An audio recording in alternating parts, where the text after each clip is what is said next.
Baiklah, kami dari kelompok 9 akan mempresentasikan hasil diskusi kami, tapi sebelum itu saya akan memperkenalkan nama-nama anggota kelompok 9. Pertama ada Natalia Panebaren, kedua Olivia Tamaheang, ketiga saya sendiri Sipriadi Ambeang, keempat Gloria Praso, dan yang kelima Rio Lamia. Oke, baik, kami dari kelompok 9 akan mempresentasikan diskusi kami dengan topik masalah air minum dan sanitasi. Definisi air minum dan sanitasi. Air bersih merupakan air yang dapat digunakan untuk keperluan sehari-hari yang kualitasnya memenuhi syarat-syarat kesehatan dan dapat diminum apabila telah dimasak. Sedangkan sanitasi adalah cara pengawasan terhadap faktor-faktor lingkungan yang mempunyai pengaruh terhadap kesehatan. Faktor yang mempengaruhi masalah air bersih. Yang pertama ada iklim. Iklim sangat mempengaruhi ketersediaan air bersih di suatu daerah yang memiliki iklim dan curah hujan tinggi. Biasanya mengalami ketersediaan air yang melimpah. Yang kedua ada geologi. Akuifer adalah bantuan geologi yang dapat menampung air dan dapat keluar ke permukaan tanah sebagai mata air. Yang ketiga ada polusi.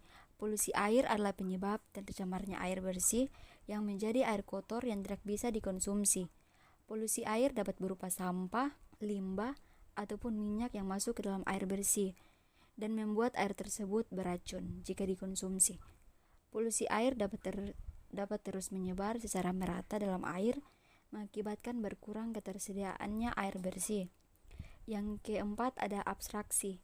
Abstraksi air adalah penggunaan air tanah yang dilakukan untuk memenuhi kebutuhan pasokan air. Abstraksi air yang berlebihan dapat mengurangi ketersediaan air, karena air yang masuk ke dalam akuifer tidak mencukupi untuk mengganti air yang diambil. Yang kelima ada infrastruktur. Infrastruktur seperti pompa dan pipa yang dibutuhkan untuk mengalirkan air dari suatu daerah ke daerah lainnya. Kurangnya infrastruktur menyebabkan beberapa daerah tidak mendapat pasokan air cukup sehingga sering terjadi krisis air di daerah-daerah tersebut. Jaga masalah air minum. Yang pertama, konservasi air. Konservasi air adalah upaya memelihara keberadaan serta keberlanjutan keadaan sifat dan fungsi sumber daya air agar senantiasa tersedia dalam kuantitas dan kualitas yang memadai untuk memenuhi kebutuhan makhluk hidup baik pada waktu sekarang maupun yang akan datang. Yang kedua, pengelolaan limbah.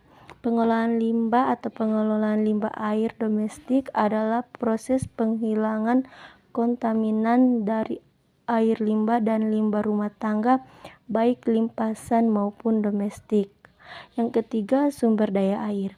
Sumber daya air adalah upaya merencanakan, melaksanakan, memantau, dan mengevaluasi penyelenggaraan konservasi sumber daya air, pendayagunaan sumber daya air, dan pengendalian daya rusak air.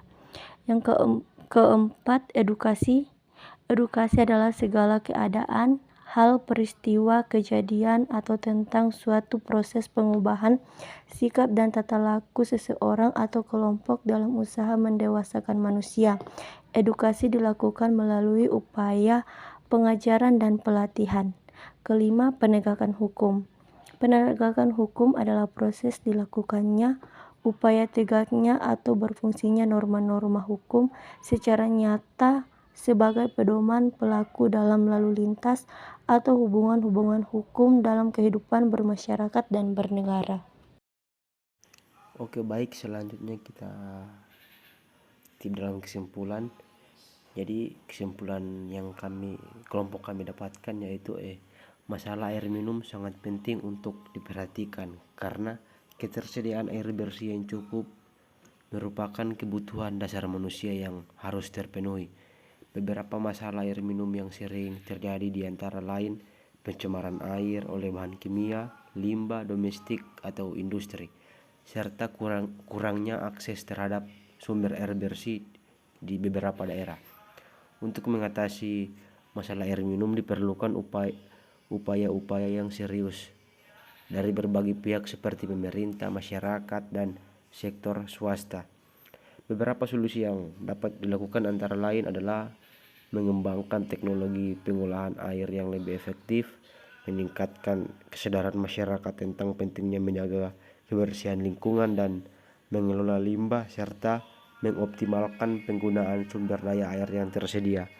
Dengan mengambil tindakan yang tepat, masalah air minum dapat diatasi dan dijamin ketersediaannya bagi seluruh masyarakat.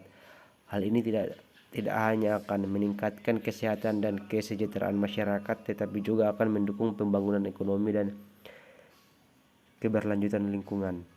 Dan saran dalam menjaga lingkungan, perlu adanya kontribusi dari masyarakat dan pemerintah agar bisa terwujudnya lingkungan bersih, dan perlu adanya kesadaran agar tidak terjadi lagi masalah di lingkungan seperti masalah air minum.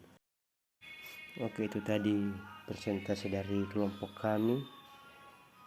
Jika ada salah kata, kami mohon maaf, dan sekian dan terima kasih.